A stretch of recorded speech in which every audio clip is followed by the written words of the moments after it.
প্রিয় দর্শক, আজ আপনাদেরকে দেখাবো আমার গ্রামের যে বিলের মনোরম পরিবেশ।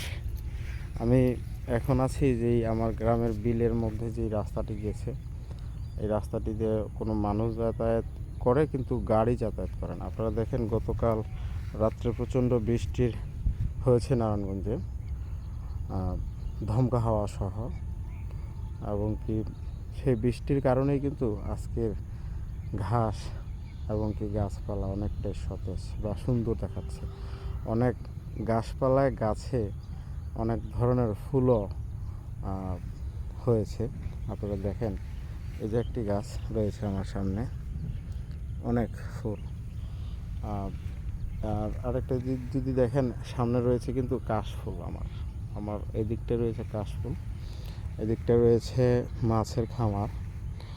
আর সবচেয়ে মজার বিষয় হলো, এটা হচ্ছে আমার বিলের গ্রামের যে বিলটা রয়েছে, বিলের রাস্তা। এই রাস্তা দিয়ে আমরা অনেক মানুষই যাতায়াত করি, হাঁটা চলাফেরা করি, কিন্তু অনেকে আড্ডা দেয়, কিন্তু গাড়ি ঘোড়া চলে না এই রাস্তা দিয়ে। দর্শক, অনেকটাই সুন্দর আমার গ্রাম। আপনাদের যদি আরেকটা বিষয় আমি দেখাচ্ছি, দেখেন, সবচেয়ে মজার একটা বিষয়, এখানে রয়েছে কাশফুল। আর আমার এই বিলটার মধ্যে কখনো মানে পদ্ম ফুল বা শাপলা ফুল হওয়ার কথা ছিল না, কিন্তু আশ্চর্যের বিষয়, আমি আজকে এসে দেখি আমাদের বিলের মধ্যে শাপলা ফুল। আপনারা যদি দেখেন, এই যে আপনাকে দেখাচ্ছি কয়েকটাই শাপলা ফুল, অনেক সুন্দর।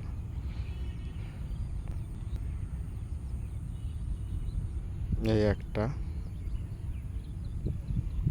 ওই একটা, মোটামুটি একটা, দুইটা, তিনটা, চারটা, পাঁচটা, আমার দৃষ্টিতে পাঁচটা দেখা যাচ্ছে শাপলা ফুল। মানে নিজেই অবাক, সত্যি অবাক হয়ে গেলাম যে আমার বিলের মধ্যে যে এত সুন্দর শাপলা ফুল হবে বা দেখতে পাবো, সেটা কখনো ভাবিনি। কারণ আমার বিলের মধ্যে অনেক ইটভাটা মাটি, জমির যে মাটিগুলো আছে, মাটি সব ইটভাটার মালিকরা কেটে নিয়ে তাদের ইট তৈরি করছেন। অনেকগুলো ইটভাটা রয়েছে আমার এলাকায়। তো যাই হোক, সেই প্রসঙ্গটা আমরা নাই আসি। অত্যন্ত সৌভাগ্য যে আমার গ্রামে আমরা শাপলা দেখতে পাচ্ছি বিলের মধ্যে। দর্শক,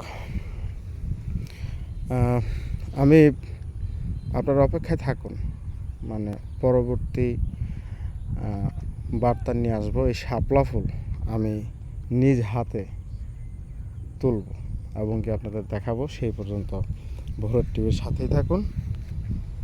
ধন্যবাদ সবাইকে।